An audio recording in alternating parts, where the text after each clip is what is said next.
was listening to this young lady's podcast, and she was very emotional telling her story. And she was talking about domestic violence. She was talking about her and another gentleman getting into a physical altercation. And I wanted to share that with you guys because I think when we hear about domestic violence, like we never do a good job at asking the why. I think we hurry up, and the first thing that we want to do is, of course, we want to comfort whoever the victim is. We want to make sure that they're good so that way they can get to the healing process or whatever case may be. Salute. And I wanted to talk about this topic because I know it's a touchy topic. I know it's a tough conversation. So I wanted to do this in true tough love fashion. So if you guys can take a moment and let's go on this journey right now in regards to domestic violence.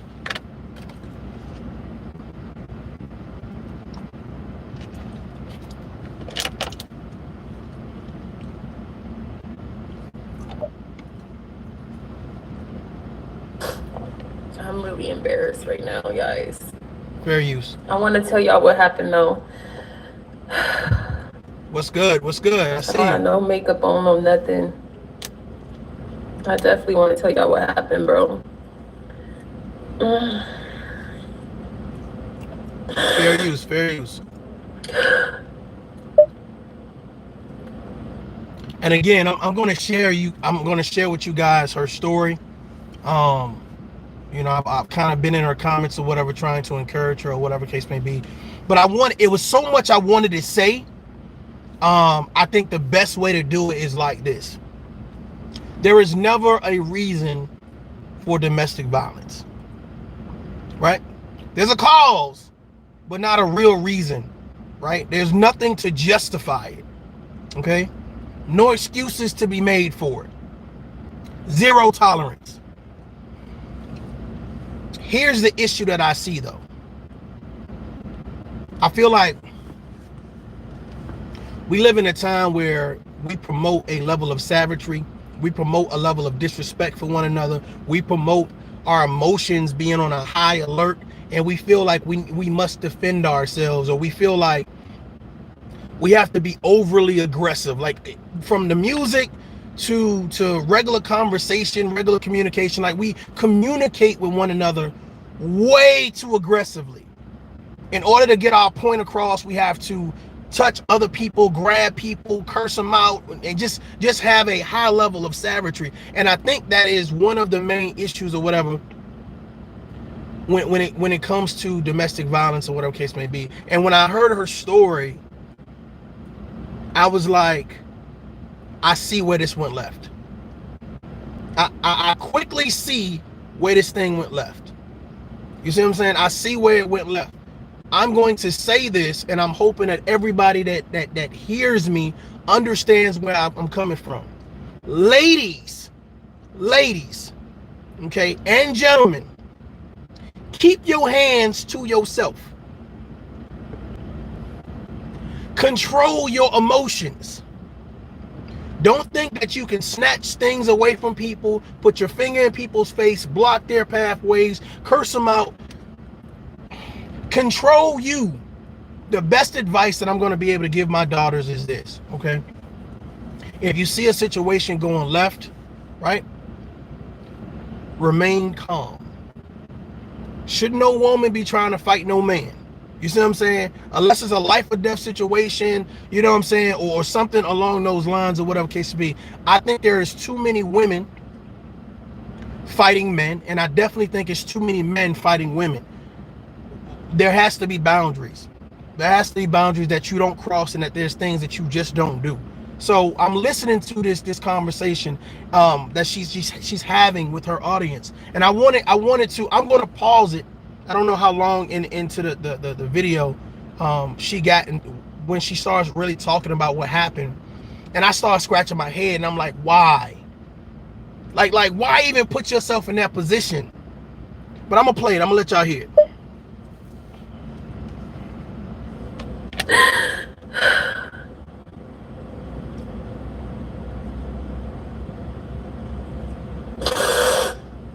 never thought this was going to happen to me. Like, I never thought I'd be like a victim of domestic violence.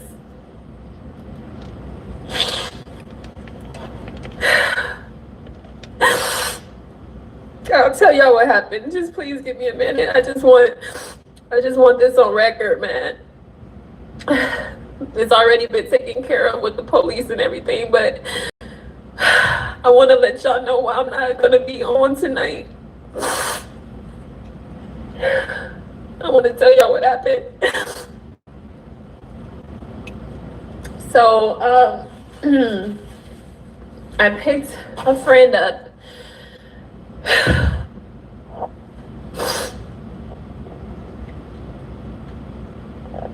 I picked a friend up.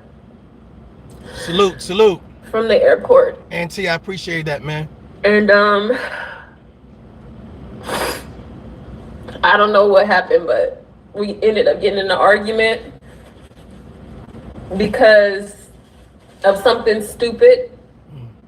And so basically, let me just start from the beginning with y'all. I don't want to leave nothing out. I done said this story like 100 times today. Let me know if y'all can hear me so I could go into it. Thank you, Marta. It's just fucked up, bro. Salute. It's just foul how these men they really think that they could fight a woman. And this is why I protect myself so much. This is why I fight for myself so much. Because people think they can do whatever the fuck they want to you, yo. They think they could say what they want to you, do whatever the hell they want to you, but you can't. Not without repercussions. So she makes a good point.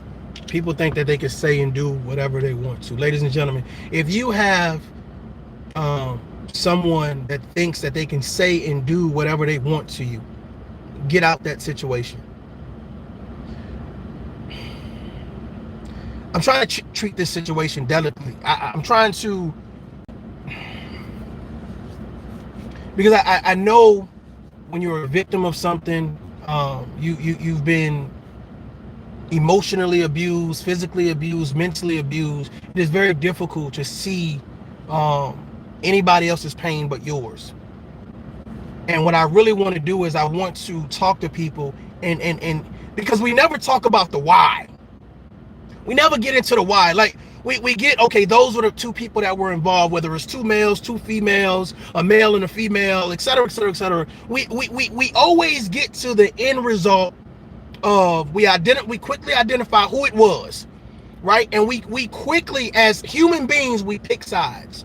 You know what I'm saying? If you are a woman in that situation and you've been abused or whatever, then we say, hey, we want to help you. We want to get you the support that you need. That shouldn't have never happened or whatever. And we do a great job as human beings, as citizens, as big brothers, as sisters, as aides to help people through a situation. But we don't ask the why. And I think the conversation of the why needs to matter. The why. Why did this happen? You understand what I'm saying? Why did this happen? I believe a lot of people put themselves in situations that promote domestic violence and don't even know that this could pop off. If you are in a house, riding in the car, at the club, etc., etc., etc., ladies and gentlemen, let me tell you something. Some people have a zero tolerance for disrespect. Some people have a zero tolerance with being able to control their own emotions. We have to do better at watching the signs. I'm being real. I was dating a female and she loved to like put her, like, I don't know if that's something she grew up with, but she loved to put her finger in my temple and push it. Like I just said, you know, and I was like, hey, don't put your hands on me. Don't touch me. You know, but that was her way of communicating. And I was just like, well, why would you put your hands on me? You don't have to put your hands on me to talk to me, right? Or she would love to, like, if I'm trying to leave, like block my way. Ladies and gentlemen, keep your hands to yourself. This goes for men and this goes for women. But the thing about it is we got to do a better job at teaching the people in our community how to deal with certain situations and to see the signs. And to see the signs. Salute, I see y'all.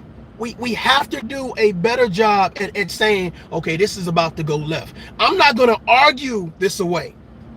I'm not going to argue this way. I'm not going to try to manhandle this situation. I'm going to think through this process. Ladies, if you're in the car and you're driving, right? You're driving a vehicle and you're arguing with a man or whatever case may be, and vice versa, right? You're behind the wheel of a car, you know what I'm saying? This truck, this vehicle, or whatever case may be, and you're driving. Don't escalate the situation. Don't escalate.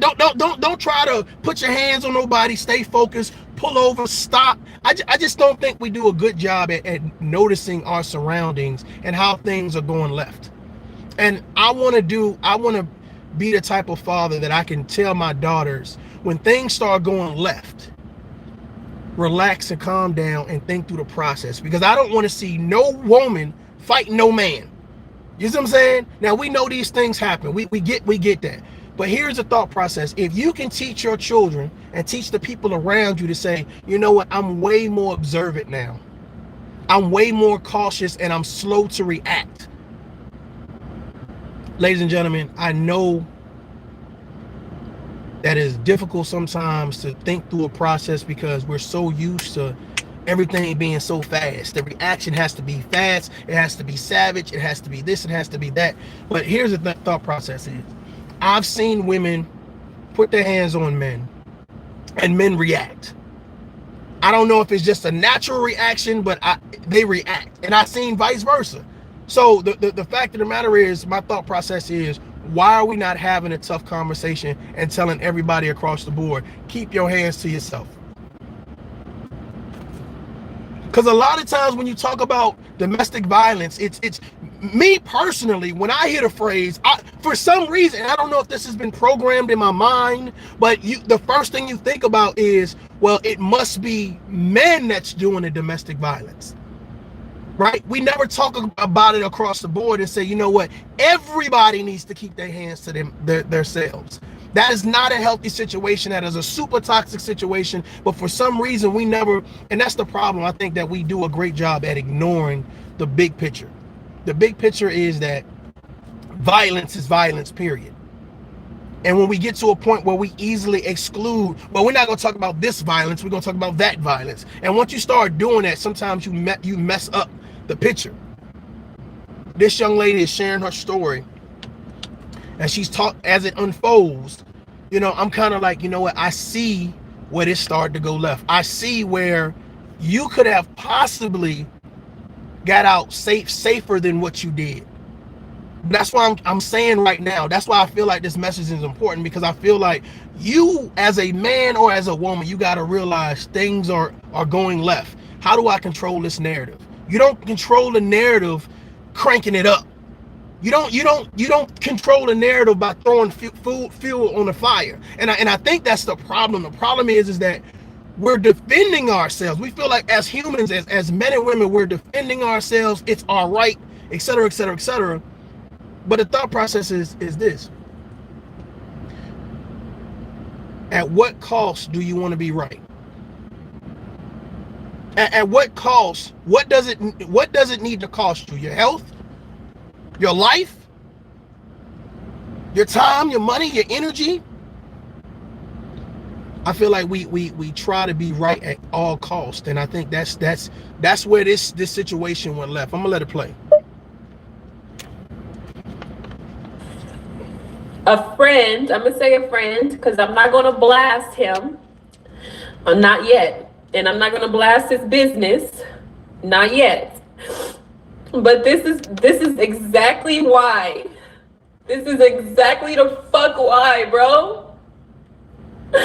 This is exactly why Black women have started to fucking date out and do all this shit, starting to be lesbians, all this shit, yo, because these men. Like I said, this is going to be a tough conversation. This is going to be a tough conversation. But again, this is tough love.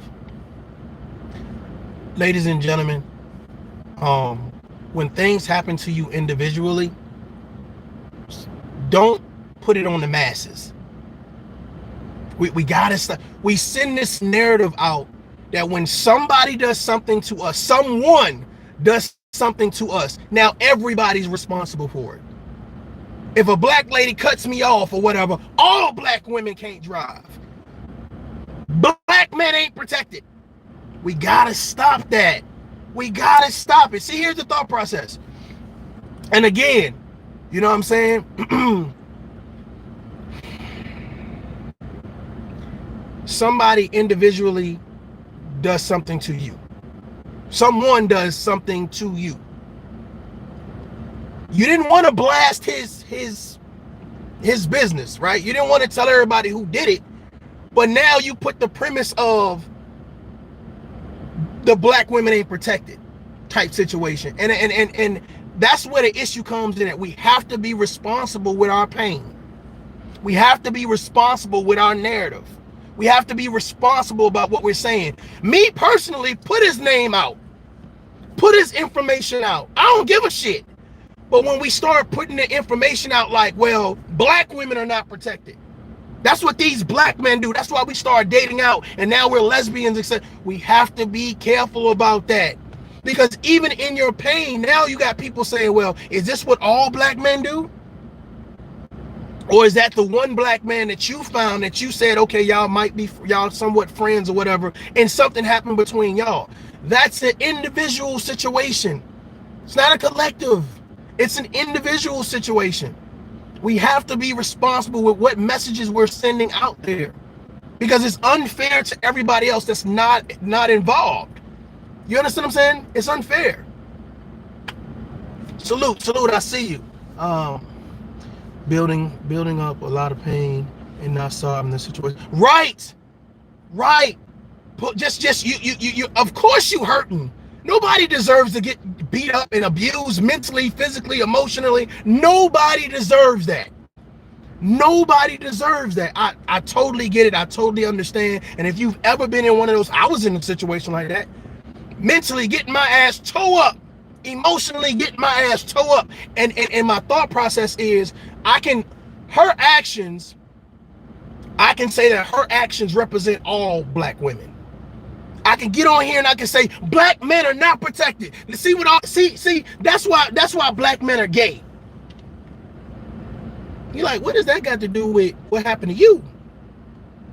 The individual that hurt you should be held responsible. Let me say this again. The individual person that hurt you should be held responsible. That individual don't represent all individuals. We got to be responsible with the message that we're promoting. If you want to date outside your race, if you want to be gay, then fine. But the thought process is that one man and you got into a situation where now we're broadcasting that it's all, and it's not all. It's individuals. Hold the individual that did that to you responsible. Ricky Mann, I appreciate it, man. He says, keep speaking the truth. Much love from South Carolina. I appreciate that, Ricky. Thank you, man. Let's listen to some more of this. And do not know how to treat a woman. They're fighting women. They're quick to fight a fucking woman. And this is exactly why I go so hard, bro. I'm not gonna let nobody victimize me. I'm not gonna let nobody make me feel scared or make me feel like I shouldn't be living or make me feel like I don't deserve to have the best life or deserve to have a guy who actually takes care of me and treats me right. I'm not gonna be that victim. Not online. And I get it. Totally agree. I totally agree. Here's my thought process. Don't victimize yourself. Had a situation, you're in the process of dealing with that pain, dealing with that situation. Don't victimize yourself. Don't victimize yourself. not offline. This is the shit I have to go through. This is the shit I go through, man. This is why I fight so hard. I'm not gonna let anybody fuck with me, man.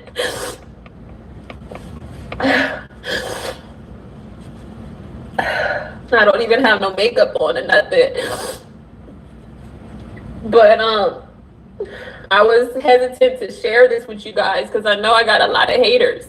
But you know what? I don't give a fuck about a hater. You could twist this video up, you could laugh, you could do what the fuck you want to do, man. Fuck y'all.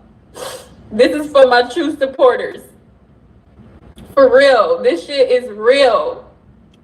Domestic violence is real. I don't hit men. That nigga hit me.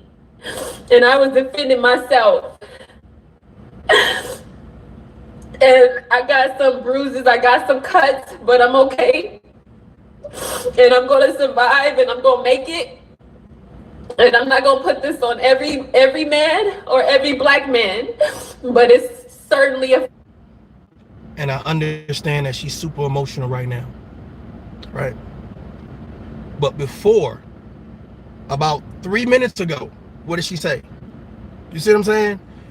I'm not expecting her to be in her right mind. I understand that she's emotional, but this is the problem when you go to social media and you start telling your story. Are you ready to tell your story? Ladies and gentlemen, let me talk to y'all. If you're not ready to tell your story, then don't tell it. Because when you tell it, you're going to be held responsible. Suppose I would have stopped it 3 minutes ago when she said, this is why black women don't feel protected, or this is why black women are lesbians and they dating outside their race. If I would have stopped the video right there, what impression would that have left me with about this situation? See what I'm saying? But now that she has a chance to kind of think about what she's saying, she cleaned it up. So kudos to you, Queen, for saying that. Kudos to you, black woman, for saying that. Because I appreciate you saying, I'm not going to put it on all black men. So it's very important that you guys understand exactly what's happening right now. You see what I'm saying? If you're not ready to tell your story, then don't tell it. Don't be so quick to say, well, let me get this out. I need to vent. I need to vent. I need to vent. I need to vent. And we do all of this venting. And the problem is, here's the issue. The issue is sometimes because we're overly emotional, because our mind is kind of going 100 miles an hour, we start saying things that's going to cause more damage. It's going to cause more damage. But I'm glad she said that. I'm glad she said that. I'm glad she said, I'm not going to put this on all black men. We got a lot of people right now that's putting it on all black women, on all black men, on the entire black community, on all white people. Like it's always an all. No. Who messed you up? Who hurt you? Who went out their way to abuse you emotionally, mentally, and physically? Who is messing with you? You have black men and women in communities you've never been in, and you hold them responsible for an individual doing something to you. You hold everybody responsible for what the individual did to you. And we don't talk about it. We don't. How dare you tell that victim she can't hold all black men responsible? Who are you? How dare you can't say all black women ain't responsible? Who are you? And this is what we got to stop doing. This is what we got. Listen, I know it don't feel good. How dare you tell a victim how to tell their story? I'm not trying to tell a victim how to tell their story. I'm trying to tell you that it is very important that when you tell your story, you tell it correctly the first time. You may not be ready. I understand that a lot of people, like, some people just, vent. Some people, just need to get it out and deal with it, whatever. But here's the thought process. You may not be ready to have the conversation successfully. Uncle Stu, I appreciate that, man. Great message. You are so right. J Lo, I see you. I know this is difficult because we all know somebody that's been through something emotionally, mentally, physically. Somebody's been a victim of something, and we were the people with the big hearts. We was the siblings, the spouse, the family member, the friend. We was a person that was confiding and comforting that person and wiping their tears and wiping the snot from their nose and giving them a shoulder to cry on. We was that type. We were those people. The issue is that I've come to a point in my life that the why is important. The why is important. Ladies and gentlemen, let me say this to you. I've seen a situation where I seen a female at the club, right? Female at the club, a guy walked over to the table, and I guess he was trying to holler at somebody at the table, whatever the case may be. And then one of the females was like, get your bum ass out of here. Ain't nobody trying to talk to you. Like, me personally, I think it was way unnecessary and over the top or whatever the case may be. But let me get to the story. So, get your bum ass out of here, yada yada yada. And then she took the water that was on the table and she splashed it on him. She splashed the water on that guy. Stay with me. So the guy grabs another water and splashes it in her face. Right? She then, there's more men in there, or whatever case to be. So the men came over there to the table, whatever, because they got to arguing or whatever case to be. And there were men who were jumping in on the woman's side saying, basically you don't touch no female. So I was kind of like, whole fight broke out. We never asked the why. We place blame, we place fault. We ordain someone to be an abuser, and we ordain someone to be a victim. Right away, immediately, nobody said that woman was wrong for turning it up and throwing water in his face. What they said was because he's the man. And I think that's what I'm saying. This is the issue, right? This is the issue that I'm having and I'm seeing. We don't hold everybody responsible. We don't ask the why. And I think that people think that for some reason, as a man, you're a robot. You see what I'm saying? Like, I think some people forget, me personally looking at it as a bystander, I'm like, I'm clearly seeing that the guy just walked over there, didn't look too shabby, looked like a clean cut brother.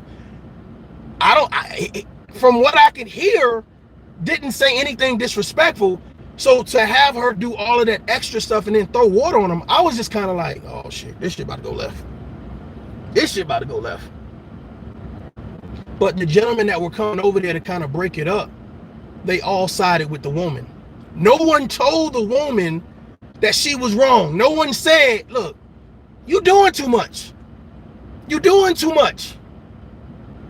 While she was kind of like being rowdy and being a savage, none of the females that was with her told her, girl, calm down. Like, he just asked for a number or whatever. So you turning up, it's unnecessary. But see, this is the thing that we applaud. This is the thing that promotes the domestic violence. This is the crazy shit that happens. And I just be like, did y'all just see this shit? You have to know what is going on. You have to be responsible. You have to say, hey, look, it's not even that serious. You know what I'm saying? Of course, as a father, I'm gonna teach my daughters to defend themselves, but I don't want my daughters saying, well, I need to be right at any cost. I need to be right at any cost. I'm about to put my hand in his face. You know what I'm saying? Here's the thing. The person you're poking is not a robot. They got feelings and emotions and all types of other shit. So you can't poke the bear. You understand what I'm saying? And the same thing with fellas. Like you can't make somebody do what you want them to do. And I don't know where we get off like, well, I'm gonna make you do what I want you. You're right, J-Lo. Men have feelings too. But here's the thing. I think for some reason we feel like because we can say anything and do anything and there's no consequences.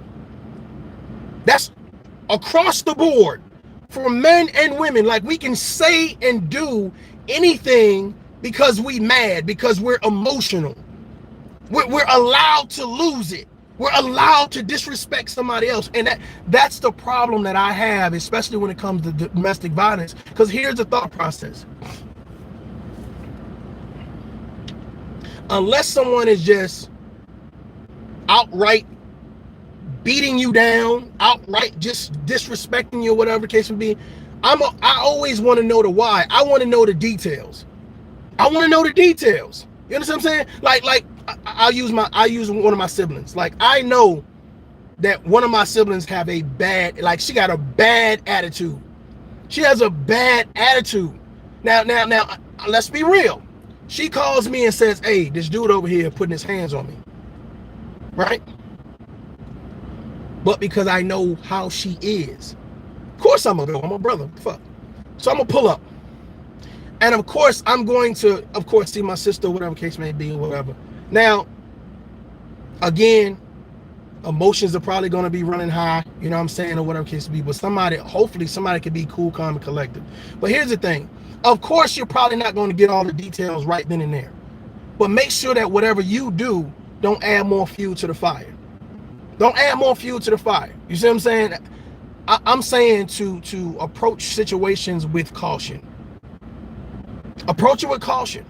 Because here's the thing. If you're in the house and you breaking glasses and you smacking your man up and you pushing him, etc., and vice versa, you know, as a man or as a woman or whatever case may be, and the person reacts to you, it's different.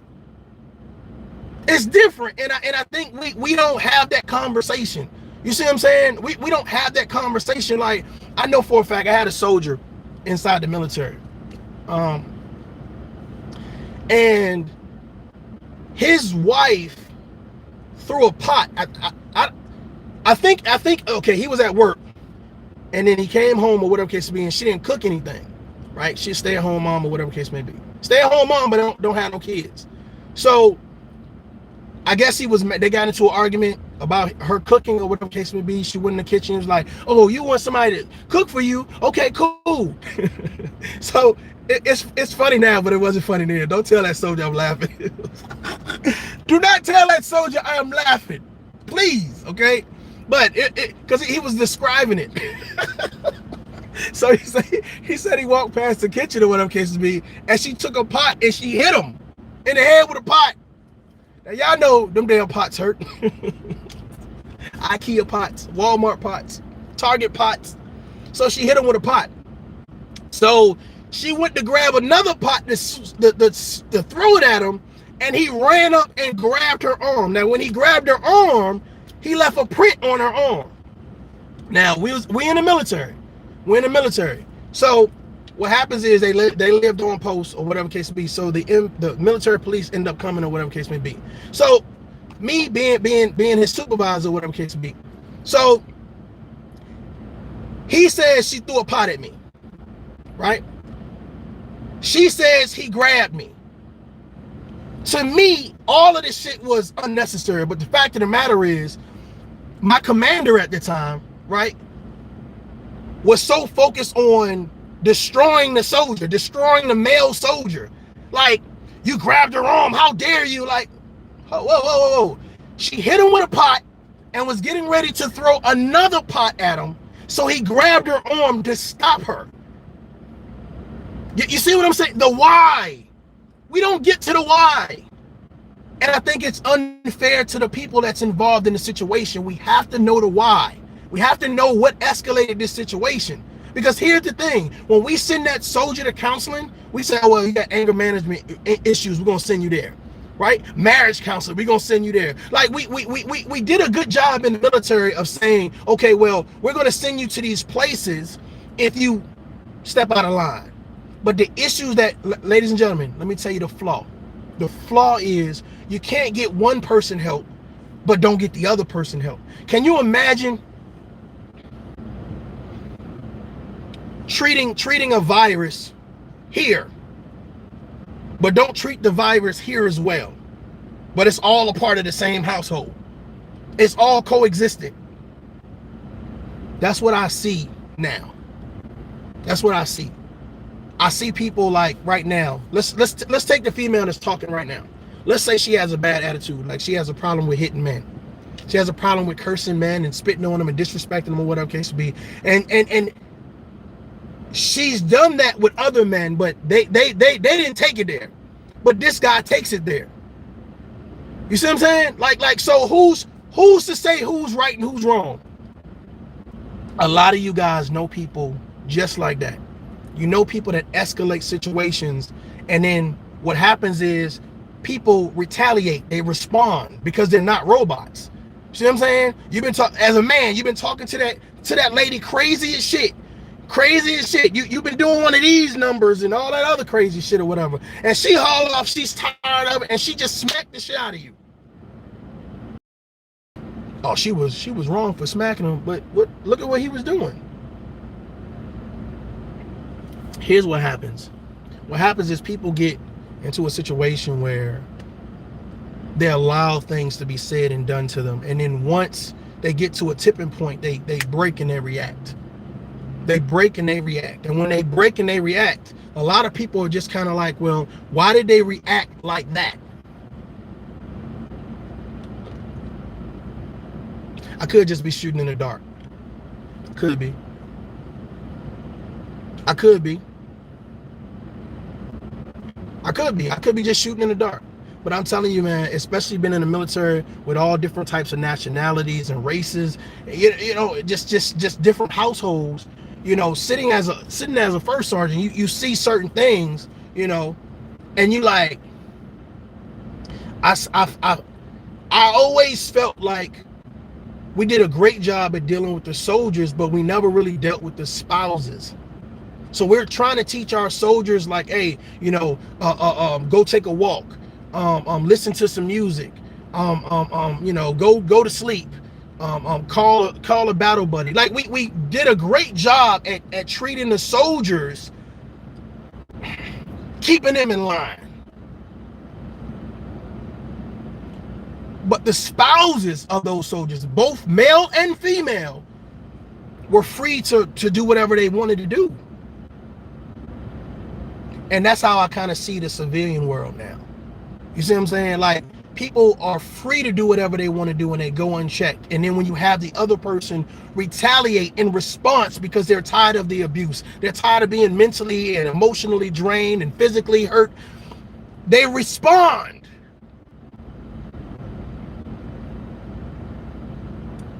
And we sit back, if it's a male and a female, and we say, well, automatically, if it's a male versus a female situation, the male was wrong. I'm just saying, a lot of times we do. That whole domestic violence scenario, I'm telling you right now, every single video I've ever seen in the military that we played for Domestic Violence Month, right, awareness, it was always a male doing something to a female.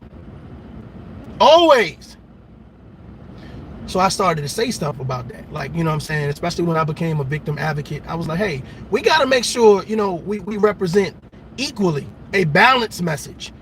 You know what I'm saying? And it's the first time that we showed a video of a female doing something to a man, it totally changed the narrative. It changed the narrative because you forget. You forget to have those conversations, or you feel like, well, maybe I ain't important. You know how you're young, and we do a great job. Like I find myself saying, you know, you're so, like, I don't have sons, but I got daughters. So, you know, you're so beautiful. You know, you're going to be this, you're going to be that. Da, da, da, da. Well, you know, we do a great job at giving them that affirmation and that confirmation. But a lot of boys don't get that. You know, they might find it in sports. You know, they might get that affirmation from sports, but all those, every young boy don't play sports. We do a great job at protecting and kind of giving our females validation. But for some reason, we leave the males to kind of fend for themselves or whatever. And I'm telling you, ladies and gentlemen, like, we have to do a better job at making sure that we send balanced messages out, which is the reason why I reach out to these content creators. And a lot of times I talk, you know, about the Cynthia G's and the Tommy Sotomayor's and all of these guys. It's like, man, somebody's listening to your message right now. And if it's only one-sided, it's only one-dimensional, somebody's going to take from that message and then promote it elsewhere as if it's the true gospel. I don't know why it's so much hatred for men. I don't know why it's so much hatred for women. And I don't know why it's so tough to have the difficult conversations and to promote one another. But I'm telling you right now, we have to do a better job at getting down to the why.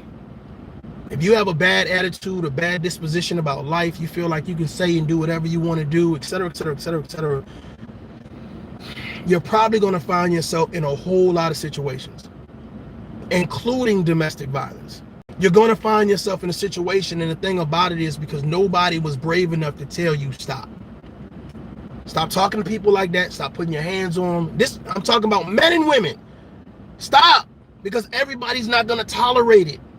You don't know what that person is going through or what that person been through for you to be like, oh, well, I'm going to say this now. Some people are very good at emotional abuse. They are very good at emotional abuse. I seen a lady emasculate her son.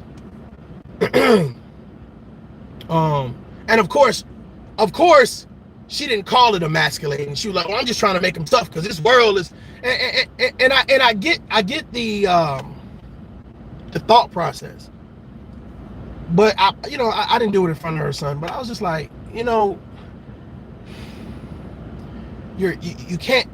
you're tearing him down. You know what I'm saying? You'll talk to him a certain way, but then you'll turn around and with the same type of problem, speak to your daughter differently. You see what I'm saying? You're emotionally tearing him down. And I was just like, you're emasculating that guy. You know what I'm saying? But that is, you're talking to him as if you would talk to your ex-boyfriend. You ain't shit. You need to, and I'm like, and I'm looking, and I'm like, man, I gotta say something. I gotta say something. I gotta say something. But see, here's the thing. The issue is, ladies and gentlemen, we see people like this on a daily basis that do things like this, either online or in person or through a third party. And we always turn the other cheek, and we don't think about the parties involved. There are some people I expect things to happen to. Let me just be real with you. There are some people out there I expect things to happen to. I expect it because of how they are, because of what they choose to do. You a loudmouth. You like to disrespect people. You think that's cool or whatever case may be. Okay, somebody just whooped your ass. I was expecting it. I wasn't praying for it, but I was expecting it. That was a possibility that might happen. You love to put your hands on people, and somebody put their hands on you. I was expecting it.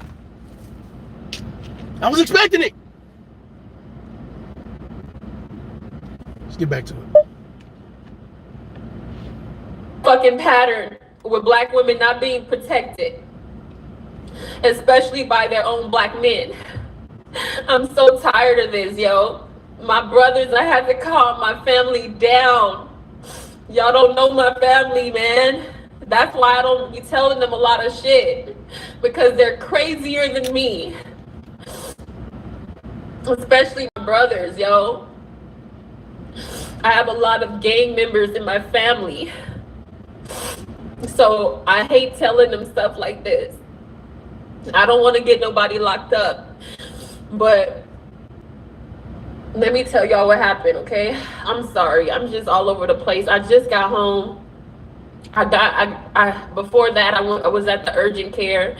Before that, I was fucking sending this report. It was ambulance there. It was about 3-4 police cars.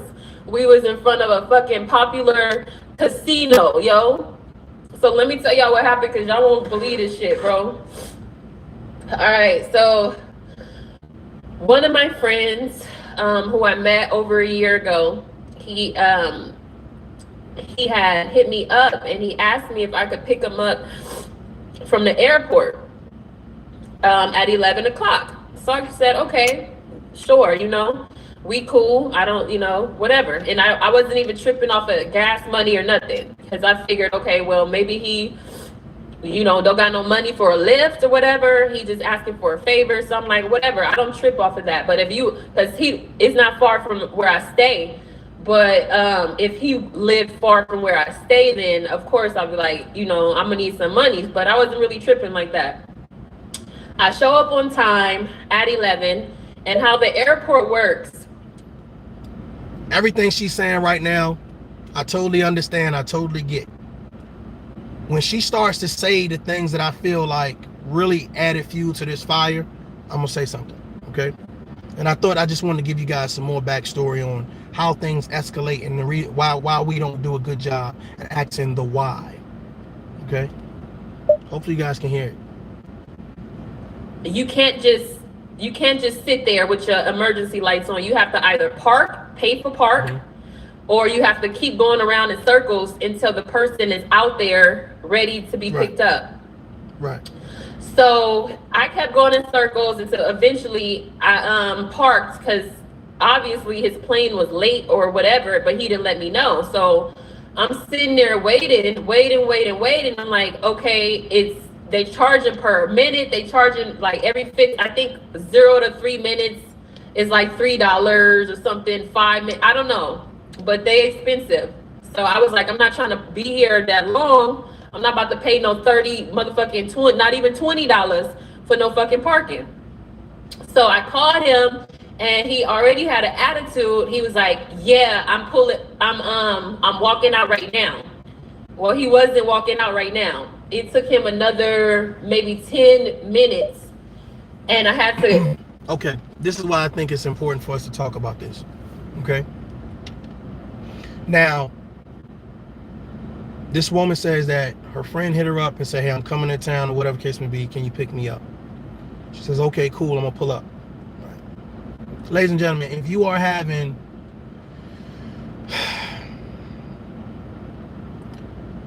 everything she said about picking somebody up from the airport or whatever case may be, having to make that loop, that whatever the case may be, totally get it. I totally understand. Okay. If you're going to the airport and you don't have gas money, stay with me. Hold on, wait. You don't have insurance. You know, your tire look like it says low pressure, right? I want y'all to just let me paint this picture for y'all. If you have an issue, tell them you can't pick them up. If you lack the patience, just by having to go around, think about this, just by having to go around in that loop, I'm not paying $20 for no pocket. Okay. Think about this. You are somewhat annoyed because you have to go around and he's not out yet. Now, we don't know if his bag got lost, that there was an issue on the plane, and there's so she was like, well, I called him and he had attitude. So you annoyed and he's annoyed. I want you guys to hear what I'm saying right now. Y'all both annoyed. You annoyed, you ain't gonna pay $20 for no parking. You got to keep on going around in circles, right? Then you call him. Hold on. She's already annoyed. She's already annoyed, right?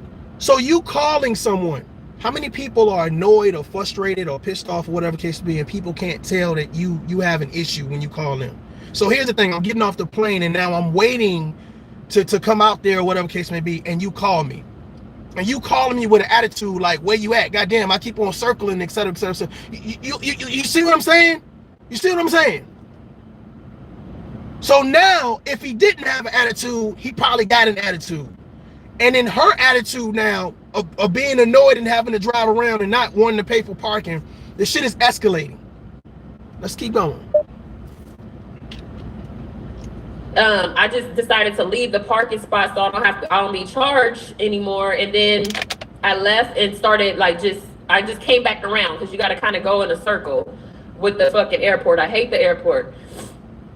So then I pick him up. He get in the car. I'm already annoyed at this point because I'm waiting. I'm already annoyed. I'm already annoyed, and I'm going to let him know I'm annoyed. Think about, ladies and gentlemen, come on now. Listen, if you don't have the patience to go pick somebody up, don't go pick them up. You hate the airport, then don't go. Say you can't do it. You understand what I'm saying? Because what you're doing is you're putting yourself in a situation where now it's going to escalate. It's going to escalate. If this was my daughter, right, and I would have told her the same thing, like, listen, if you know you hate if you don't have the patience to deal with the airport or pick somebody up, don't go. Don't go. If you got it.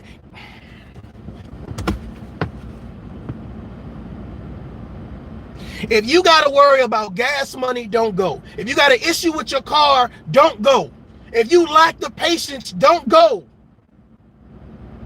Don't go. If you picking me up from the airport and you mad because you had to circle 3 times or because parking is $20, bro, you could have paid the parking, sat down, and just waited and say, hey, look, I had to pay for parking or whatever. Now, the decent thing for him to do would be like, hey, let me give you your money. But do you understand? I want you to listen to this, because for some reason, we don't do a good job at that.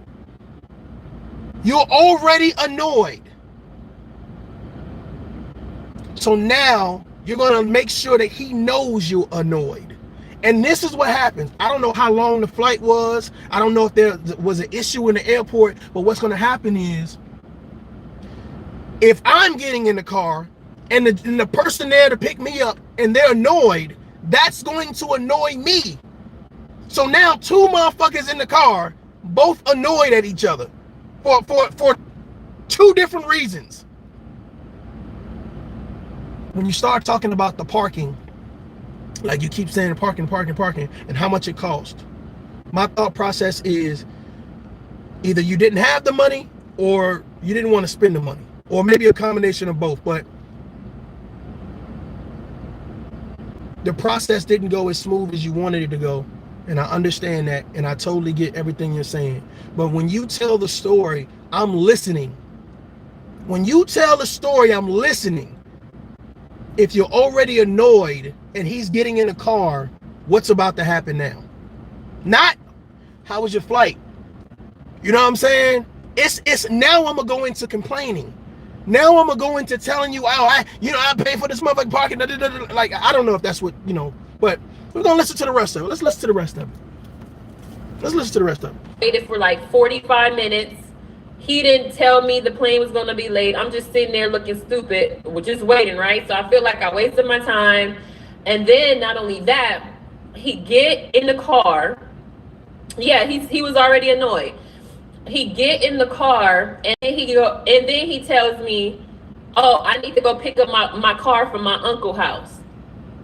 I said, what? I said, you told me you just needed to. So here's the issue, y'all. Right? Here's the issue.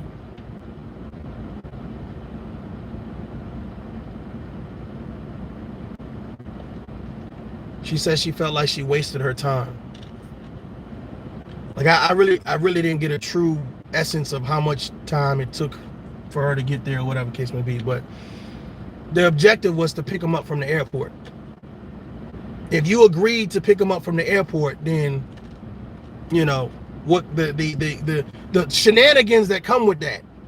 You see what I'm saying? It's probably not going to be a simple process. It's probably not going to be an in and out type situation, but you already know that. That's what I'm saying, ladies and gentlemen. We got to be responsible. We got to be more responsible. You already know that it's probably not going to be an in and out situation with the airport. So that, to me personally, that's not on him. That's not on him. Now, what he could have did was, I guess, give you a better play-by-play of what's going on in reference to if the plane was delayed or he was trying to get his bag. I mean, you got to think about that. If the plane landed at 10:30, he still got to walk to go get his bags. And that carousel, it's not an immediate thing. That's a waiting process. So I don't know what her expectations was. You see what I'm saying? I don't know if there was realistic expectations. But I do know is, if you already annoyed and he's getting in the car and he's annoyed for the plane situation, y'all shouldn't be in the car together then. That's just me. That's just me. Then when he gets in the car, he says, hey, I need to go pick up my my car from X, Y, and Z. And now you're even more annoyed because of what he just said. Salute, I appreciate that. I appreciate that. This is a very strong message. Keep it up. Excellent work, brother. Salute, salute, salute. I appreciate that. Thank you. Thank you. Yeah, this is I don't know. I mean, y'all let me know if y'all understand what I'm saying, but I just feel like you annoyed for having to pick them up and it's not being smooth. And you don't want to pay the parking. If I'm gonna complain about parking, then I shouldn't be the one picking you up. If I'm worried about gas money, I shouldn't be the one picking you up. Because here's the thing, if that's your friend, then your friend should be like, hey, here's a couple dollars, etc., etc., etc. But you got to think about it. See, that's why I said people do certain things, right? People do certain things. If I'm annoyed with you and I'm upset with you, I'm not thinking, oh, well, let me give you some money. I'm not thinking that. I'm pissed too. Men are not robots. Women are not robots. Human beings, emotions. You annoyed, he's annoyed. Oh yeah, I'm annoyed, but I was just thinking about, giving you some gas money. That's not gonna happen. That's unrealistic. That's not unrealistic.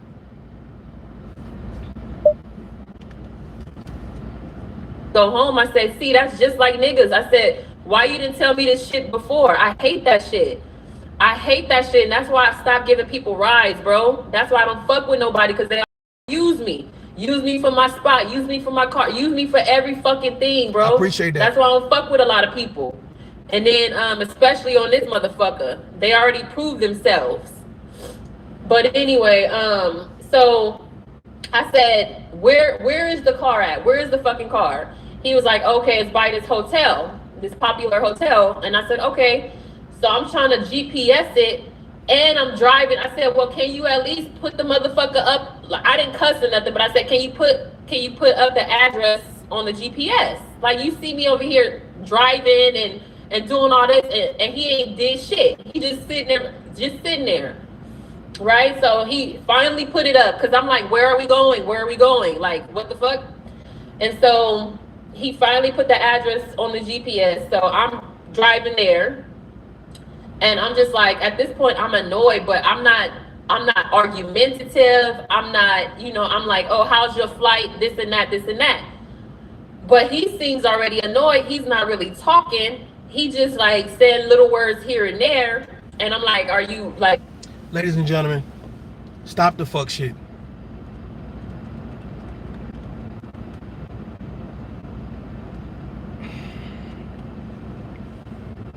Baby girl, listen, I'm listening to this video, and I'm listening to your pain, and I'm listening to you break this story down, and I'm telling you right now, you keep saying you was annoyed. You said he was annoyed, right? Turn on some music. Drive. Don't talk. Don't breathe hard, don't sigh, don't smack him, he don't smack you. Just fucking drive. Turn the music on, not too loud, and just drive. You there to pick him up. You ain't gotta have a conversation. This shit is being like turned up. Like, if my daughter was telling me this, I'm like, bro, like, chill. You annoyed, and you said, you see he annoyed, so what the conversation about? They both came in hot. Exactly. That's the problem. That's the problem, that this shit could have been prevented. But no adult in there said, you know what, let's just turn on some music. Let's just not talk. Trying to force this situation. I'm annoyed at you, but I'm still going to I'm going to let you know how mad I am.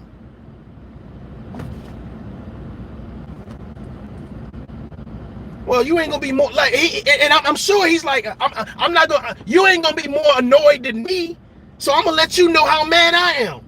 Two mad motherfuckers in the car, two goddamn destination unknown.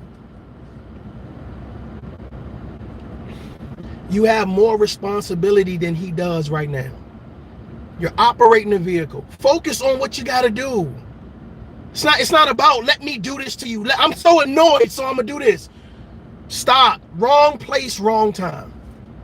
Wrong place, wrong time. I know this shit is tough to hear. This is tough love. Wrong place, wrong time. Think about everything that led up to that point right there. Then if you say, I can see he was annoyed. Y'all annoyed for two different reasons. And I'm gonna be honest with you. I get annoyed when someone is acting like they have an issue with me and just don't say what the issue is.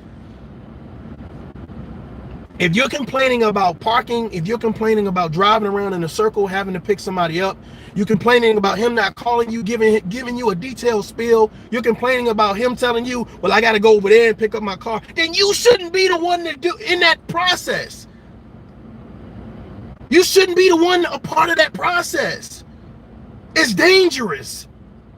The expectations is like, I don't know. I don't want to get off a flight. I don't care if it was 30 minutes and have to sit in the car with someone who's mad because they had to pick me up.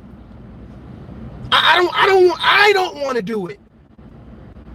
I don't want my daughters to do it. I don't want anybody that I love and I respect and I cherish to say, well, if you have an issue where I need to pay you money ASAP, as soon as I get in the car, I'll pay you money. Okay, well, if that's the case, you should have just Ubered. You should just caught a Lyft. You guys said y'all was friends. If y'all was friends, I don't think, oh, well, you got to settle up right now before we leave, brother. You know, I want my money right now. Moolah, De Niro, ducats, chicken. Huh? You was annoyed. And the situation, we poured more fuel on the fire. And there was no need for that. There was no need for that. And you have to imagine, we're verbally kind of discussing this right now. You have to imagine, everybody ain't got no big cars. So y'all like shoulder to shoulder and whatever it is that you driving, and you can probably feel the tension. So instead of us being adults saying, well, let me just turn on a good, some music and, just relax and chill and woosah, we escalate the situation. Ladies and gentlemen, this shit happens on a regular basis. Salute. This is what happens. This is why we got domestic violence. This is why. This it right here. When people can just walk away and do something sensible, everybody want to be heard. Everybody annoyed. And my annoyed is going to affect your annoyed. Your annoyed is going to affect my annoyed. But here's the thing, who's wrong and who's right?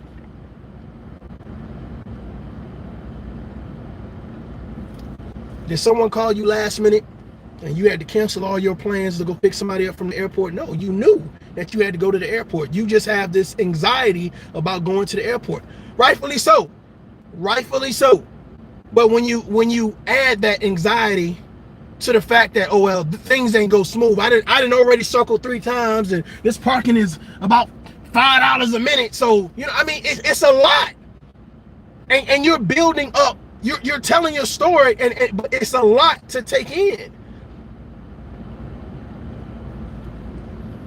I don't think when he hopped in the car, it was, hey, how was your flight? Okay, all right. I don't think it was a happy vibe. I think it was a bad vibe. It was a bad vibe. So if he did get in the car and he was annoyed just at the airport stuff, and you was annoyed because you was driving around waiting, like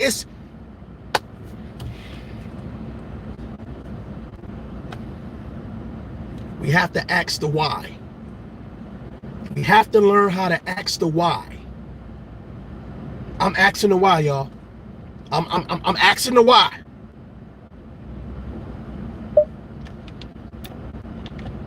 What the heck? Like, I'm just like, whatever.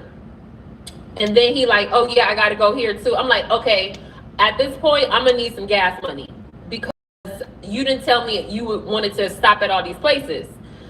So, so then he's like, well, drop me off first and then I'll give you your gas money. I said, I don't think so. I said, give me my gas money right now because we like 2 minutes away. You were wrong. You were wrong. Give me my gas money right now. You driving, demanding gas money. Why did you come there and your tank was low?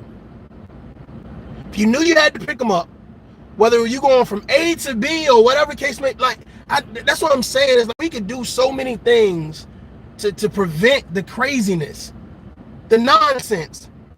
Now they both annoyed, they both agitated or whatever case, and now you're demanding he give you money right now.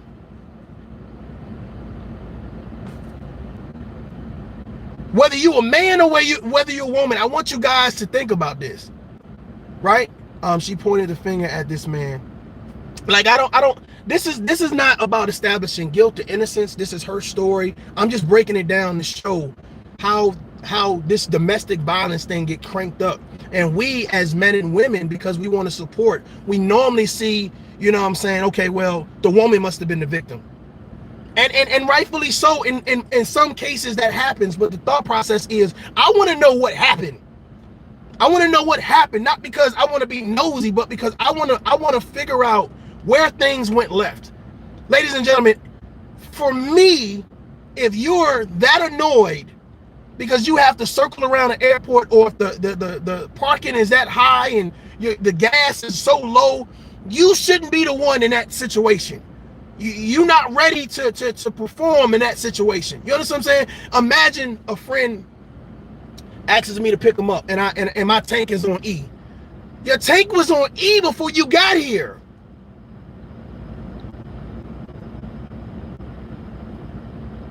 It was on E before you got here. If you need gas money that fast right now. And my thought process is, if I'm driving, two wrongs don't make a right. You're exactly right. So if I'm driving and I'm demanding gas money, we 2 minutes away, give me my gas money right now. But you just stated 10 minutes ago how annoyed you were. You understand what I'm saying? So you think she asked for her money or gas money nicely? I want y'all to think about the energy now. We in the car together. We both annoyed as shit. And you be like, give me my gas money. I ain't gonna give you a motherfucking thing. Who you talking to? Like, it's escalating. And it wasn't no need for it. Ladies, protect yourself. Ladies, protect yourself. And I'm not talking about protect yourself from fucking men. No, protect yourself from you. You gotta think about this. Let's think about this. The only thing you can control is the vehicle. That's the only thing she can control. The vehicle. The vehicle. You can't make somebody give you money. You can't. I'm annoyed, right? So I'm now I'm gonna be annoyed and I'm gonna get nasty with you. And you expect, because he's a robot, you expect him not to have any emotions and any feelings about it, etc., etc., etc. You're talking about gas money, parking money, time. Your friend picking up another friend from the airport.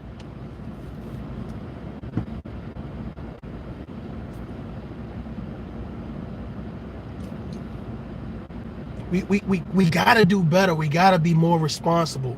And we gotta say, this is not worth escalating. That's it. That's the video, folks. That's the video. I'm done. This is not worth escalating. This is not worth getting into a shouting match, an argument, disrespect, losing our friendship, losing our relationship. It's not worth it. It's not worth it. And this is the problem that we have with men and women and egos. I can do and say whatever I want to do to you, right? And you are not allowed to do and say whatever you want back to me. That's the problem. That's the problem. I'm telling you right now, I would walk from the fucking airport to prevent having to sit in the car and somebody's mad at me because they got to drive around in loops or got to pay $5 for parking. If it was a money grab, then you should have said, before I come get you, cash at me, Zales, me money, so that way, because you already know what's the situation up there. You already know you need gas. You already know you got to park. You understand what I'm saying? Or is it just me? You already know these things. When you sit down, and I'm just saying, if we go to court, how many times have you been to the airport, ma'am? Okay. Did you? How much do you think the parking cost? Even if you said it's $100 for 1 minute. Okay, $100 for 1 minute. How much does it cost to fill up your tank to get to the airport and back? Okay, that's what you should have asked straight up. Cause now that he's in the car, to me it wasn't a point of give me money now. I don't see why. You turned it up and you shouldn't have did it. It was dangerous. It resulted in a lot of craziness, and it didn't have to do that. It didn't have to go that way.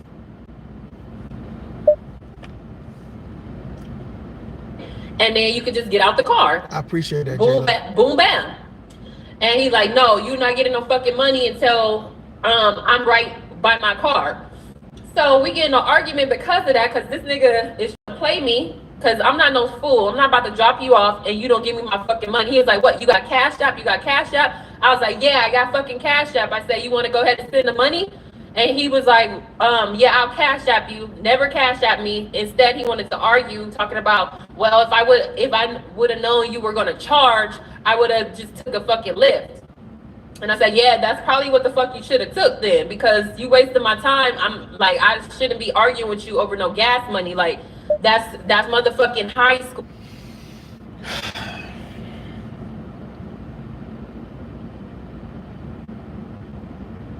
So don't argue. Grown men, grown women, don't argue. If it was that big of an issue that he needed to give you some money, you should have never picked him up. Don't argue. You just said you're 2 minutes away from dropping him off. He needs to Cash App you. What is the difference between him sending it now versus 2 minutes later?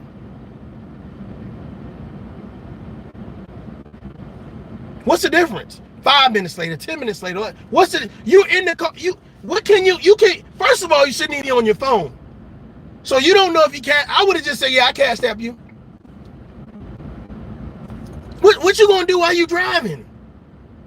You about to pay a bill or something? Like I don't get the demand of now. Do it right now because I said so. I don't get that.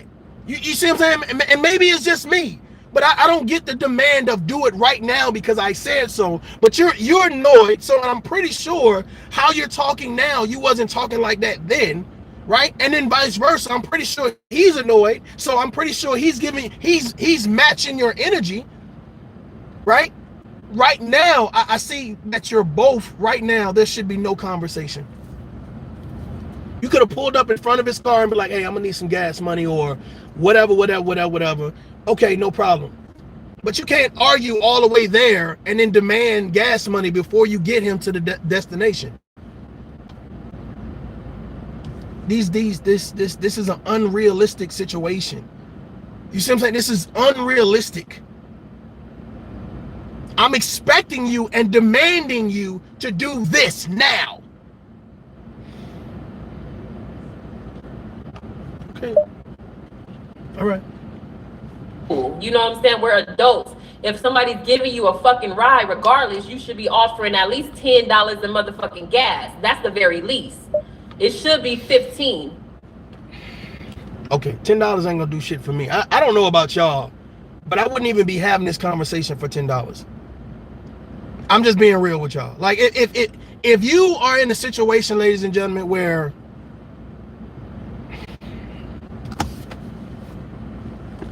if I gotta charge you $10,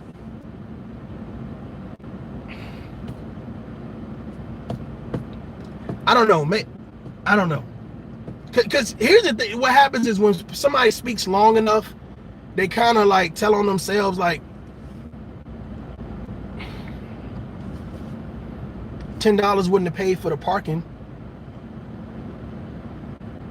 Does $10 fill up your tank? I'm just saying, like, what is $10, ladies and gentlemen? I need us to be more realistic about the things that we say is a problem. We already have issues between men and women, and then when you sit down and you break this thing down, baby girl, listen, I don't know if this was all about money. I don't know if this was all about being annoyed, but I'm telling you right now, the way this thing escalated is straight stupid. And the issue is now, especially if y'all got into some type of domestic violence situation, now you got to go to the court, and you're going to tell a judge this story. I want y'all to listen to this. You're going to tell this judge that, yeah, he wouldn't send me $10.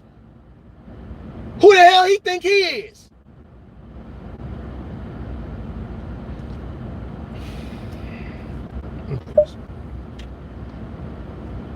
Off top, but $10 at least offer that much. Don't just ride in nobody's shit and then talk all that shit like he was doing. So he started raising his voice, being mad disrespectful. And I said, you need to lower your voice. I kept telling him, I said, you need to lower your voice. You've been disrespectful. You're in my car.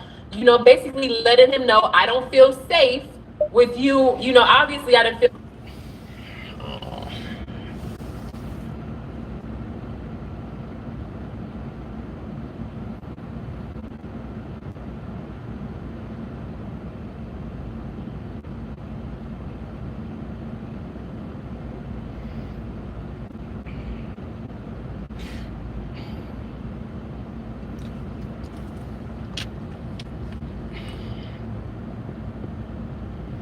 How you talk inside a courtroom, you probably don't talk the same way in the streets.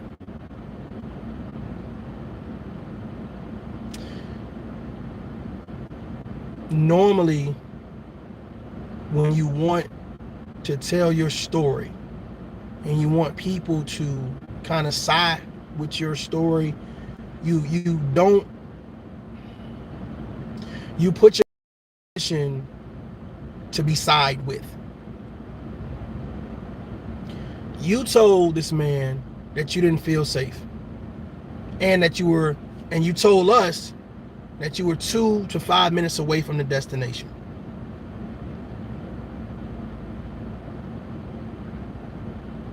If he's raising his voice,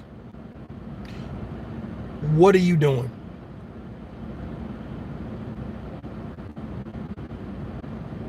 You know what I'm saying?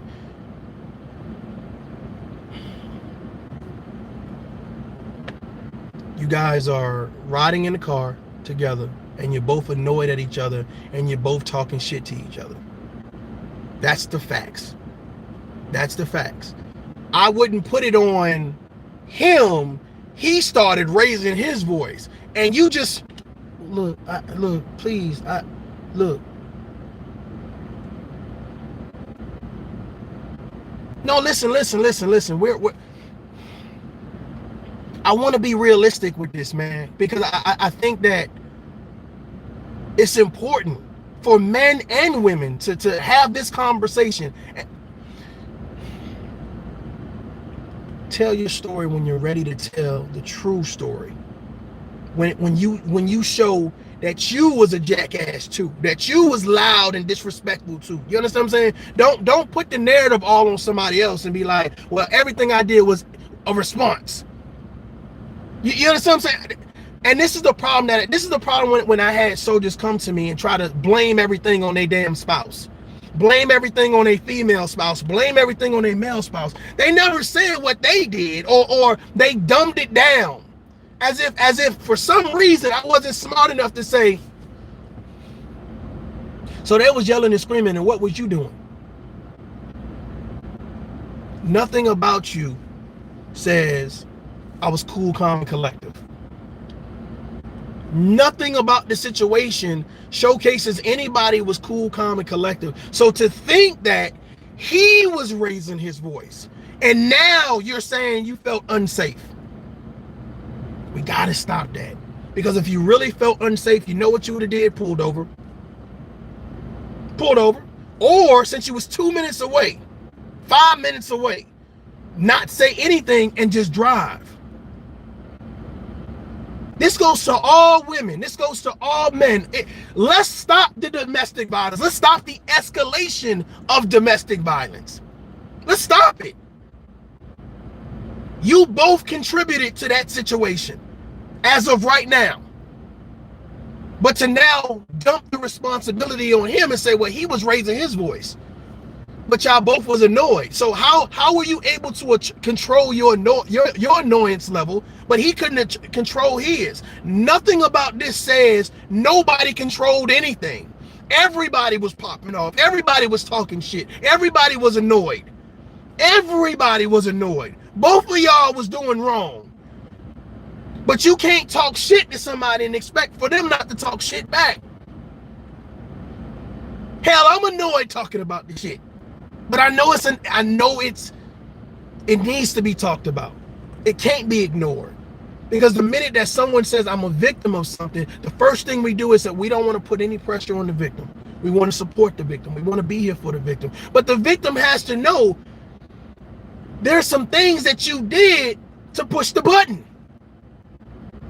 There's some things that you did to foster this situation. You have to know that. If you don't, this is what happens. Now you go get with, what do you say?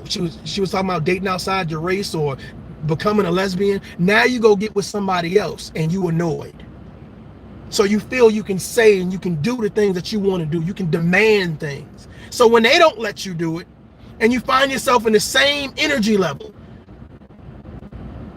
you see what I'm saying? It's a repetitive cycle. It repeats itself. I don't think at this point she understands what she did wrong.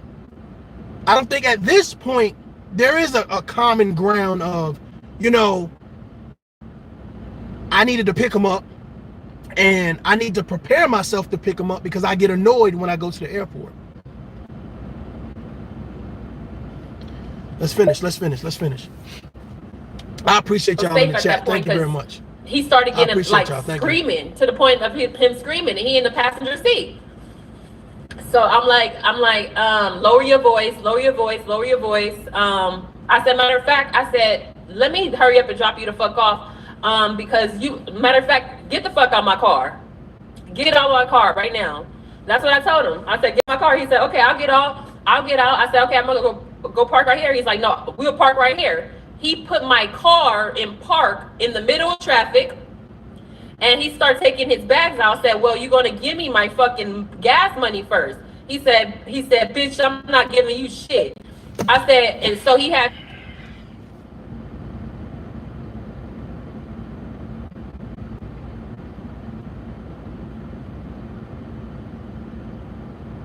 I wish this lady was sitting in front of me so I could just hug her.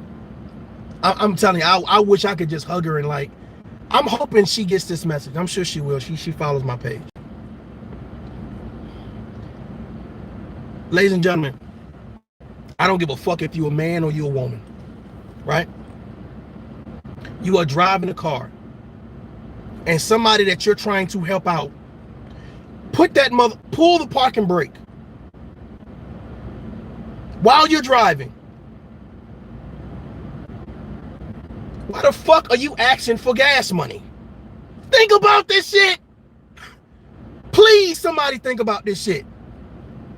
The last thing I'm gonna be thinking about is demanding you still give me gas money. Leave that shit alone. It is not gonna go the way you want it to go. Leave it alone. If whoever's sitting on the passenger side reached over to pull the parking brake, pop a butt,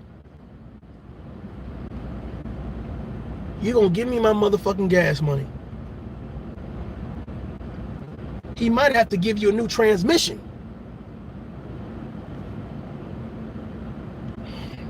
You got it. The car stopped, right? You got it. I'm good. You got it. I'm not about to escalate this shit. No, you got it. If you crazy enough to do that, you crazy enough, but you don't see it. You don't see it.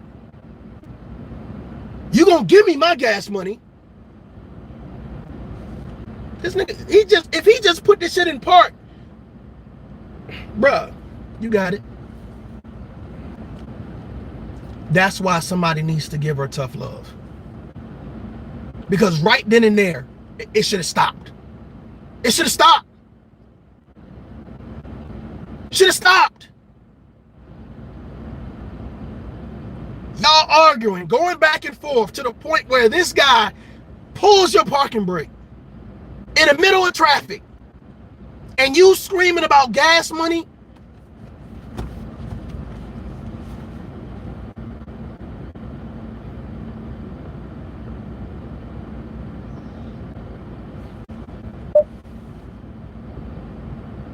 These glasses on his face. I snatched the motherfucking sunglasses off. I said, well, you're not getting these motherfuckers until I get my gas money.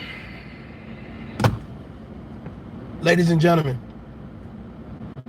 at this particular time, okay, right? If he put the car in park, right? That's not touching her. Stay with me. Stay with me. I'm gonna let it play. I know y'all want to hear it. If he put the vehicle in park, that's not touching her. If she reached over and say, well, if I ain't getting my gas money, I'm taking your shades. Ladies and gentlemen.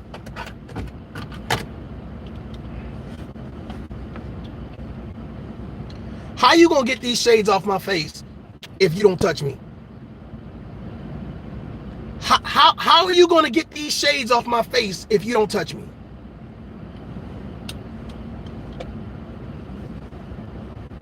You understand what I'm saying? That's assault. That's assault. I want us to be realistic about this. That's assault.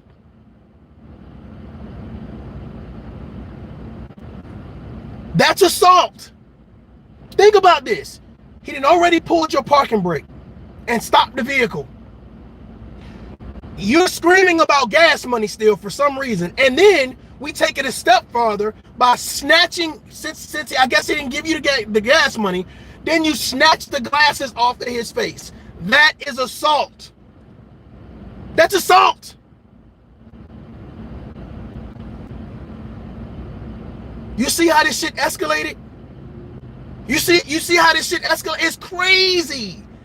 It's crazy that nobody had to, bruh, this is not, look, I'm good. Like 2 minutes, 5 minutes, I'm just gonna sit here, be quiet or whatever case may be. We screaming about all of this shit and doing all of this crazy shit to the point where now you physically put your hands on somebody. You put your hands on him first. A woman putting her hands on a man. Stop the domestic violence. Now at this point right here, right? Both of y'all wrong. However, he didn't assault you.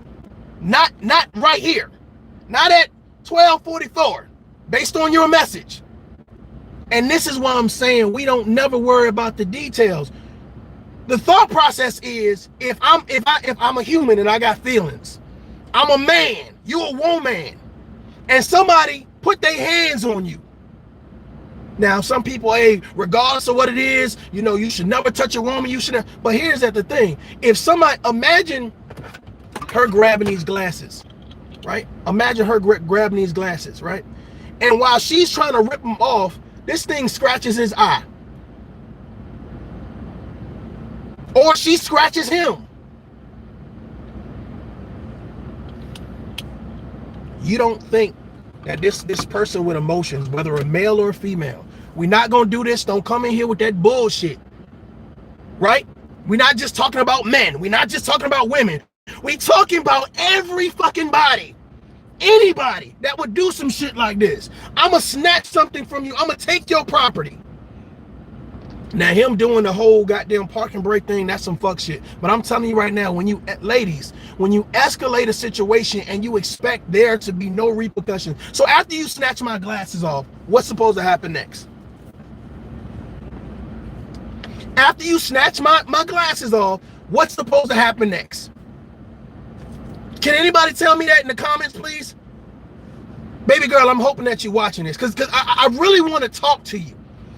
After you snatch my glasses off, right? What is supposed to happen now? Am I supposed to reach in my pocket and say, oh, here's that $10 you wanted? Am I supposed to be less annoyed? Am I supposed to be, am I supposed to humble myself because you snatched my glasses?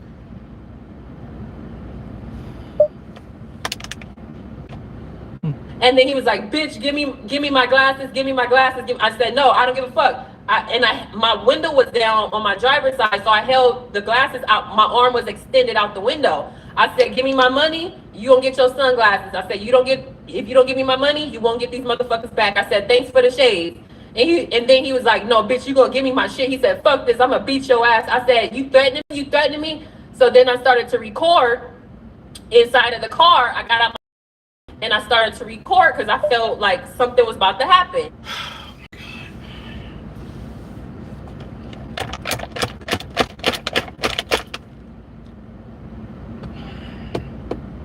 You didn't record snatching the glasses from him. You didn't record being annoyed at the airport, circling the airport, having to pay for parking. You didn't record him hopping in the car or whatever the case be, and clearly stating on a live video you was already annoyed. None of that was recorded. But now, since you physically assaulted him, right? And now holding his glasses out the window on the highway or wherever you didn't stop at, right? Now, because you don't want him to get his shit back, you're now going to record. We got to stop this, ladies and gentlemen. We got to stop this shit. We got to stop this shit. She took out her phone to record, but did not call the police. Is it just me? You took out your phone to go to the app, to hit the camera, to put it on whoever you put it on, but you didn't call the police.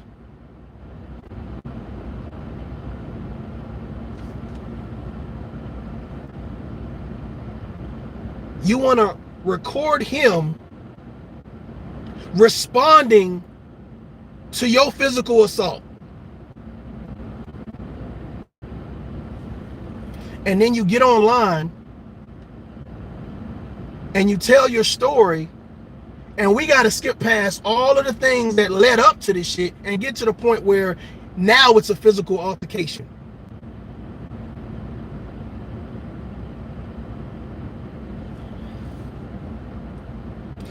In the first 3 minutes of your video, you said black women are not protected. And I'm so tired of this fucking narrative, because I feel like we put ourselves in these predicaments and then we expect people to just allow us to do whatever. I don't want you to take shit from me. Don't put your fucking hands on me. Keep your fucking hands to yourself. That's fair. That's fair. He shouldn't be putting your shit in park, and you shouldn't be snatching his fucking glasses off. It's stupid. It's dumb. And if nobody's gonna fucking tell you this, I'm gonna tell you that. It's stupid. It's dumb. You clearly was pissed at the whole driving to the airport situation. You mad? All this for $10? I will cash app you. Shit, I just sent fucking Ricky Man $10. I will cash app you $10. You don't do all of this shit for no amount of money. You don't put your life in danger for no amount of money. This is what we need to be fucking talking to our children and talking to these grown men and women. You don't put yourself in these predicaments for no amount of money. I'm gonna be right because I said I'm right.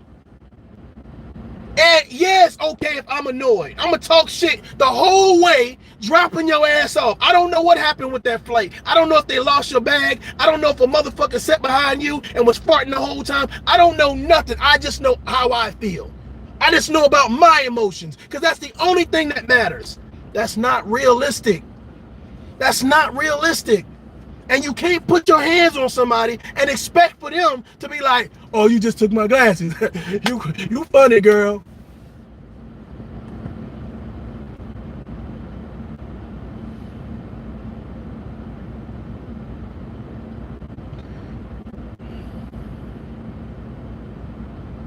In retrospect, right? he can sue you for assault. He can sue you based on what you just said in this video. You physically touched him or harmed him first. Then after you did it, you wanted to start recording because now I'm gonna get it on camera. And us, we so good at, she's the victim. And we never tell her, why the fuck did you do what you did? Why was that necessary? Now, if you didn't hear what I said, just in case, I said what he did was some fuck shit, okay? Because he could have put both of their lives in jeopardy by throwing it in park. I don't know if they was on the freeway. I don't know what the fuck. She said they was driving in traffic and damaged her vehicle. So that was some fuck shit. But that is not causing any physical harm to her person. Her person. You understand what I'm saying? When you grab somebody's property off of their face, the likelihood of you not touching their face is slim to none.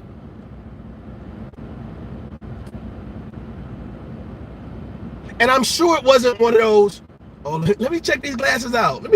I'm sure it was violent. So if he responds back with violence, that's when you want to record. Not call the police. Record.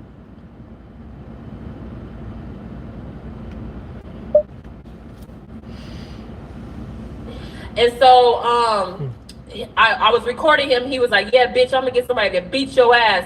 He said, no, matter of fact, I'm not gonna do it. I'm gonna get somebody to beat your ass. So he got on the phone and he was calling somebody up. And I was like, I said, I'll beat that bitch ass. I said, I don't give a fuck who it is. I said, I'm not scared of no bitch. I said, I don't give a fuck, period. And so he started calling people. I said,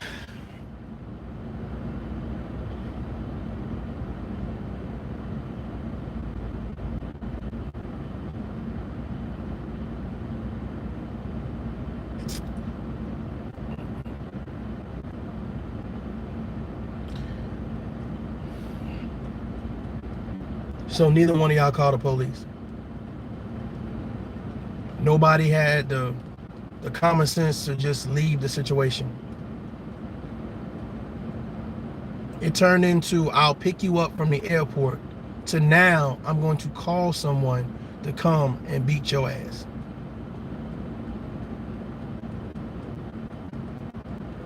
Here's your glasses, sir. Have a good day, stay blessed, and drive home. Go home. Not worth it. Not worth your time, not worth your energy, not worth the tears, not worth the scars, not worth it. Somebody got to tell you, it was not worth it. It was not worth it. If you was going to be so worried about money, you should have never agreed to doing it unless he paid you up front. Because the only thing I'm thinking as a friend, if I pick you up, you're going to drop me off. That's fair. When you demanded money, made no sense. How you complained about money made no sense. If this was a friend. What he did, fucking with your vehicle, was fucked up. Right? But both of y'all was arguing. And both of y'all did some fucked up shit. Which is totally unnecessary. And this is the things, these are the type of relationship goals that we got out here. And then people be like, I don't know how that shit went so left. I don't know how that shit went so left. And you physically assaulted him and then turned around and everybody trying to pose for the camera. Of course he's still gonna be mad if you just slapped his goddamn glasses off. Well, you didn't slap him off, you grabbed them. Of course your adrenaline is going to be high. Now you're gonna record him.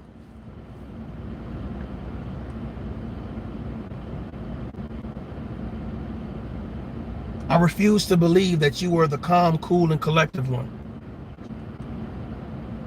He calling people to come whoop your ass.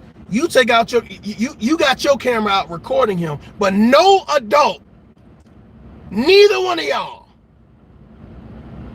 call the police. Neither one of y'all said, you know what, keep the glasses. Have a good day. You know what, here's your glasses back. Not that serious. Have a good day. Everybody need to be right.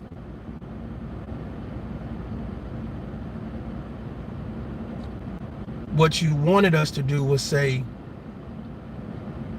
this man was a monster. This man violated a black woman.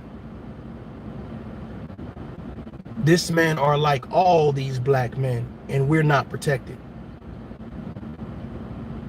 But you didn't want us to have the tough conversation and say, what happened before the violation?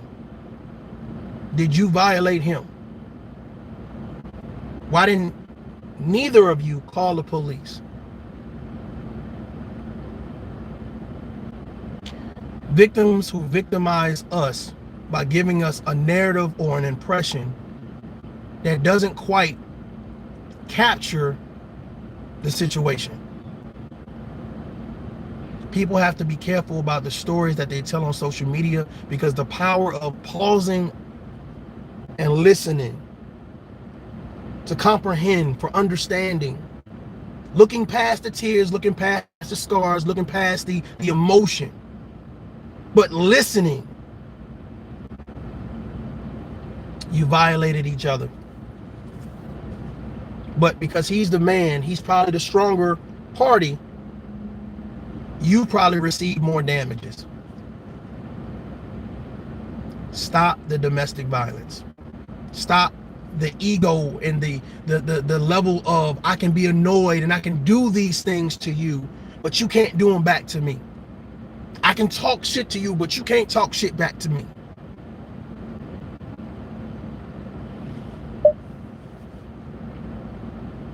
And I said, get out my car, get out my car, get out my car. He was like, give me my fucking glasses back, give me my fucking glasses back. I said, give me my money, give me my gas money. So we going back and forth, but I'm still recording him. So I guess he got annoyed. He slapped my phone. He slapped my hand and slapped my phone out of my hand and just start motherfucking hitting me. So I get my phone and I'm like, at this point I'm screaming. I'm like, help, help. Like, I'm screaming at the top of my lungs, y'all. We in the middle of traffic. We in the middle of motherfucking traffic.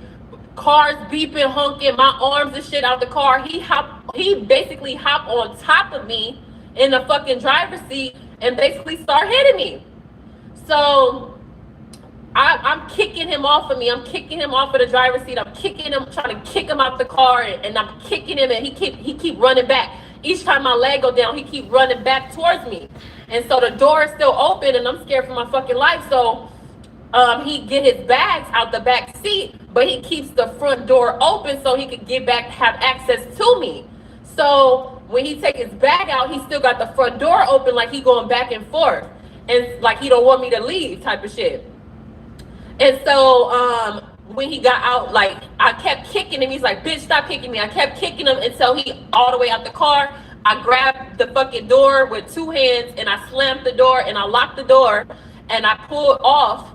And then I called the police immediately and I go park at the nearest parking lot so I won't be on the phone and driving.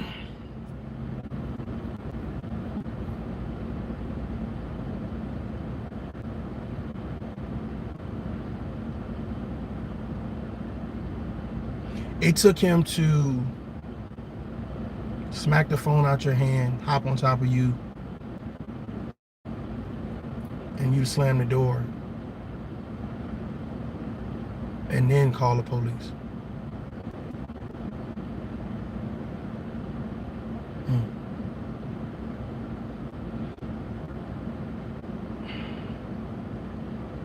If you snatch the glasses off his face and he smacks your phone, or if you want to say, okay, he put my car in park while I was driving and I snatched his glasses. At whatever benchmark you want to leave this thing at, I'm not gonna play anymore. Okay, I'm not gonna. That's we broke it down for enough. Whatever benchmark you want to use, all of it's nonsense. Nobody was smart enough to say this is too much. And that's our problem. Everybody needs to be right at any cost, at whatever expense. And then we use these narratives, and then we go to the social media and we say black women are not protected, and men are this and men are that, et cetera, et cetera, et cetera. And the thing is that I feel like a lot of these people have a part to play in their demise, based on ego, based on being overly emotional, over aggressive, using titles that should not really represent a woman. But here's the thought process. I believe if you want to be a savage, you want to be the bad bitch, if you want to be this, you want to be everything but human, you're going to have a problem, right? If he wants to be a thug and he wants to be this and he wants to be that, instead of just being a man, the thought process is, right, realistically, you pick him up. Now, whatever comes with picking him up prior to that is not his responsibility. You said you was going to pick him up. So if you got to circle the block 16 times and park and it's expensive and all this other shit, that's not your first time to that airport, right? You knew that parking was expensive. You knew that there's a likelihood of you not getting him on that first loop around in the airport. You knew all these things. Coming there with no gas, coming there with not enough money for parking or not wanting to pay parking is unrealistic. It's unrealistic. You set the tone for this to happen. You fostered the narrative for this to happen. When he got in the car, I'm sure it wasn't polite conversation. I'm sure both of you were annoyed, probably for different reasons, or maybe he got annoyed just looking at your response to him. I have no idea. I'm not in his head. I only can go off of what you're saying, and I understand that as a person that's a victim of something, you're not going to see what you've done. You're not going to see what you've done. What you're going to do is you're going to sit down and you're going to say, this happened to me. What about me? What about my feelings? What about what they did to me? And a lot of times when I sat down as a victim advocate inside the military and I listened to those people's story or whatever case it be, a lot of the shit that happened, they brought it on themselves. They brought it on themselves. Now, as a person from the outside, right? Nobody wants anybody to be a victim. Nobody wants anybody to be emotionally, physically, or mentally abused. But I see a lot of people who put themselves in certain situations, i.e., right? i.e., I'm going to go to a party. I don't know anybody in there or whatever case may be. They're passing around these drinks or whatever. I'm going to sit my drink down and then I'm going to go to the bathroom, come back, drink my drink, and next morning I wake up and I've been raped. Take your drink with you. Finish that motherfucker, but just don't leave your cup unattended. Don't go to the party by yourself. Go with a friend. Get a designated driver. There are certain things that we can do to prevent a lot of shit from happening, to leave us vulnerable to the wolves. We have to be more realistic with our conversation.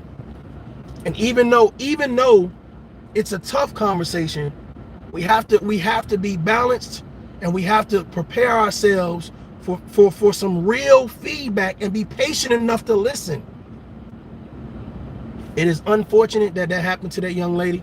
I'm hoping that she gets the justice that she's seeking, but I'm also hoping that she understands the part that she had to play. Nobody wants to see anybody be a victim of anything. Zero tolerance across the board. But the fact of the matter is, I truly believe that prior to him putting it in park and the voice was raising or whatever case may be between them, I believe that they both were equal in the nonsense. And she wanted to make sure that he knew she was annoyed and vice versa. You can't scream and you know, or continuously say you were annoyed and then bring up the issue with money, right? And now you're emotional and you're pushing out this narrative of, you know, he couldn't even give me $10. And then you demanded money as if you do what I say when I say do it. And he rebelled. And that rebellion led to more violence. Emotional and mental abuse is abuse. It's abuse. Stop acting like it takes physical violence. Oh well, if she just said something, we overlook it. It's a lot of people saying things that's getting them killed, saying things that's getting them hurt, saying things that put people in a position where now I must defend myself. They both lost in this situation. They both lost in this situation. Ladies and gentlemen, don't lose. I'm Mario J. This is Tough Love. Until next time, stop the domestic violence. Peace.